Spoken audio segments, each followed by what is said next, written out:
Roxy watched something else last night. I watched something last night. I did a lot of heavy listening last night. Heavy watching. She watched the Grasping at Straws. And I got a text from Ben Spoiled Ben. Yeah, I didn't he know. guessed he didn't know. I didn't know. But Ben sent me a I just know picture Christian. from the bar. With the bar scene, and Yeah, I was had like, Ben watch it with me. He was loving it. Ben was watching it, so we were sliding through the TV, you know, when you take hours to try to figure out what, and I was like, oh. And you found it. Oh my God! One of the perks of having somebody who also is in this space, he's gonna want to watch this. Yeah, it was freaking awesome. It's great. Like, so it was fun. Yeah.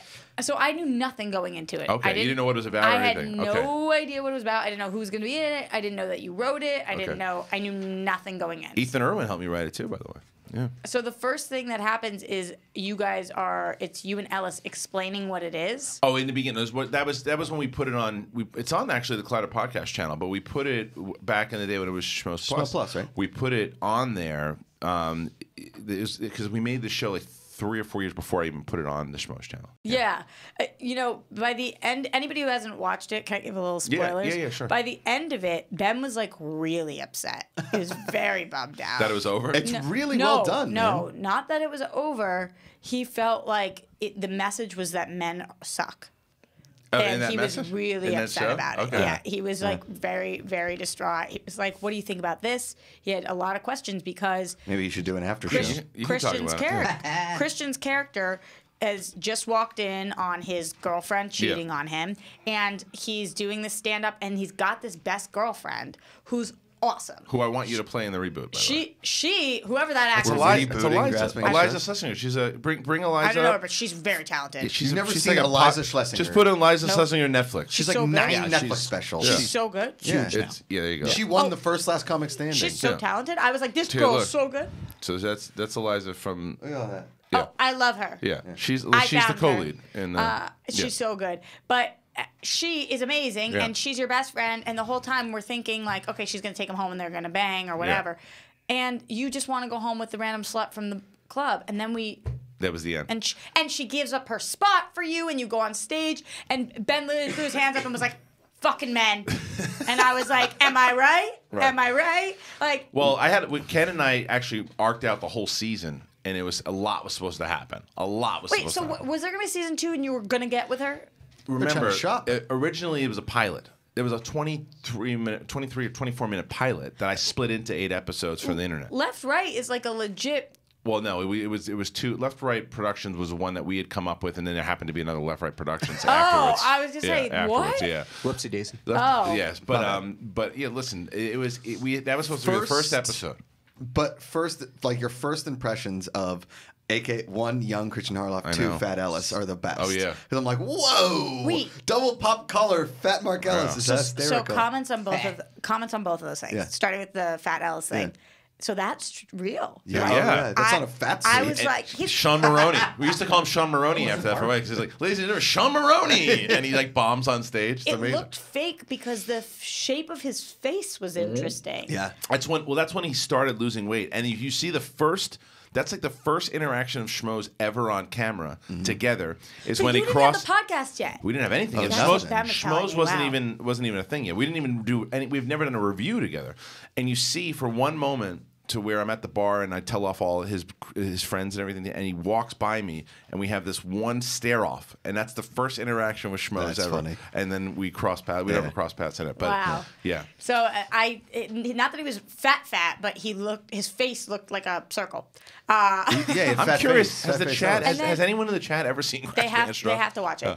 Then. I loved that when you came on screen, the first thing Ben said was, "Wow, look at Christian in his 20s." And I turned to him and said, "How old do you think Christian is?" Right. Yeah.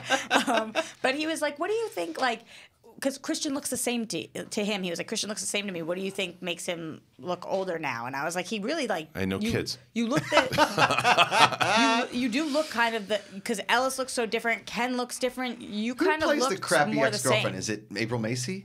No, Serena Vincent. Serena Vincent from Cabin Fever. We got side titty. How did you guys get her to do that? I asked her. She said she was cool with it. And you know who is the guy who's having the affair? Yeah, Rick Ingram. Yeah. And Rick Ingram, who classic. I still regret. I would have changed because here's the reboot. I want to do a reboot. I want Cody to play the main character.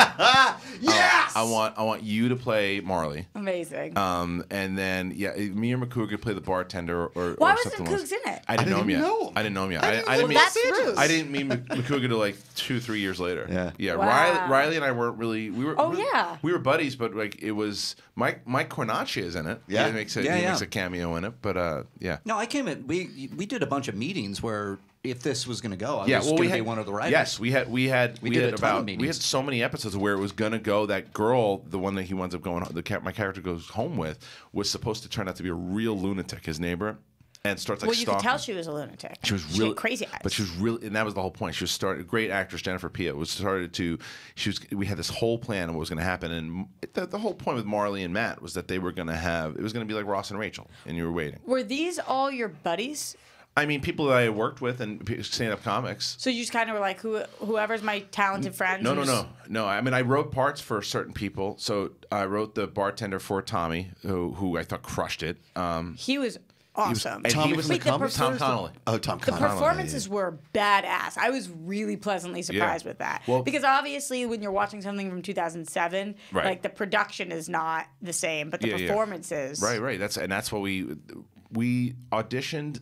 We auditioned Eliza. There was like 7 to 10 That's the comedians. Girl that I found Marley. and I liked. That's Marley. Yeah. So you totally found her. She was the best one. I mean, she came in. I still have the tapes, and I look over. I'm like, she's Marley. Yeah. She was so good. I was blown away. I had so much of what I wanted to do with that character and everything too. It was during the pilot. It was during the pilot strike, or excuse me, the TV strike. Yeah, the writer's strike. Yeah. And then there he is. Look at that. Wow. Yeah, that was. His lips can you just play the audio for that? Just the audio. Yeah, go back to his joke. He bombs on stage. It's amazing. Sean Maroney. I feel like this should have more views, but we talk about that all the time. Yeah, it's all right. I mean, people are still finding it. Yeah. Okay, just want to hear his. This is such Is this the set that he bombed? Yeah, this is the set that he bombs. Here we go. Scoreboard. I couldn't find a place to park. Don't go up on stage and start spewing out how much you hate. That's Tom Connolly, right? I love that way. I mean, the only time you can park in this city is if you're driving one of those little scooter things. And if you're driving one of those, trust me, pal, you're not going on a date. That's right. Last night at 2 a.m., got myself a hot dog at Pink's, cell phone from a homeless person, Ken was Ben's favorite part. and a Texas Hold'em game with a bunch of prostitutes all in the same block. Come on, hit me. DJ with the hat. Yeah. Thank you. Sean Maroney. Sean Maroney. Look at Ken with the elbow patches. Give it up. Sean Maroney. Well, that's fantastic. Anyway. So I'm glad you liked it. A lot of people watch it, dude. A lot of people have seen it. Have seen it? Yeah, the chat started moving. Well, it's 8 parts, but they're 4 minutes each, so it's like boom, boom, boom, boom. Right, and like I said, it was split up into a pilot. So was YouTube back in the day? Was it you couldn't upload a video that long, or you wanted to that was it. And I want to go back and get a better copy of it. Probably just put the whole thing up. We were all putting up like similar stuff at the time too, because me and Paul did this show called Dear Diary, which is me as just like this lunatic dude that wrote like his thoughts in it. Yeah, it's up. It's on the Casual Mafia channel. Yeah. I would love to. I mean, I'm telling you, I think we could do something if we did.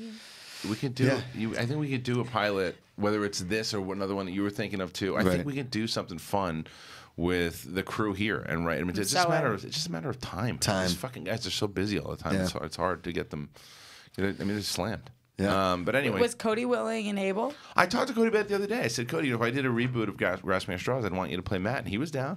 And I think you'd be because Marley's supposed to be a bad comedian who's learning, and eventually she was. The funny thing is, ironically, she was the progression of. I had like 7 seasons in my head. Right. By the time the last season, she eventually turns into what Eliza is now. Right.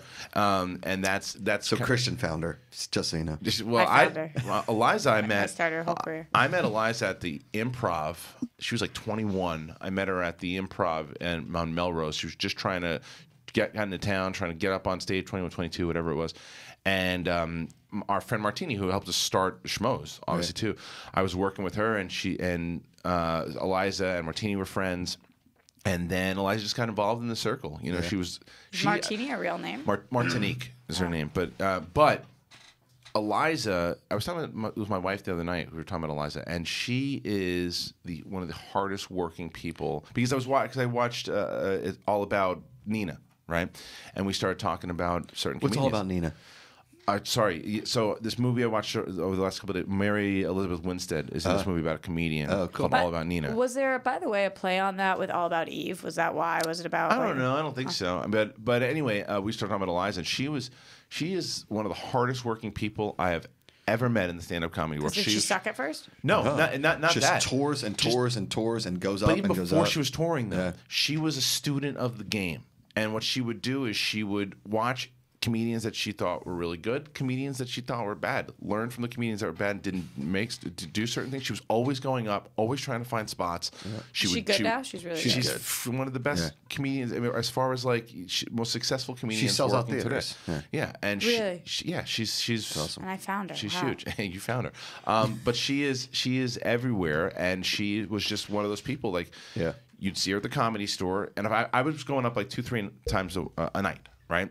And every place I went, 2-3 times a night. Yeah. So if I would start at room 5, then I'd go over see if there was a spot at the Improv, and I'd go over to the Comedy Store, and so wherever I went, Eliza would be there. She was like not to where she was.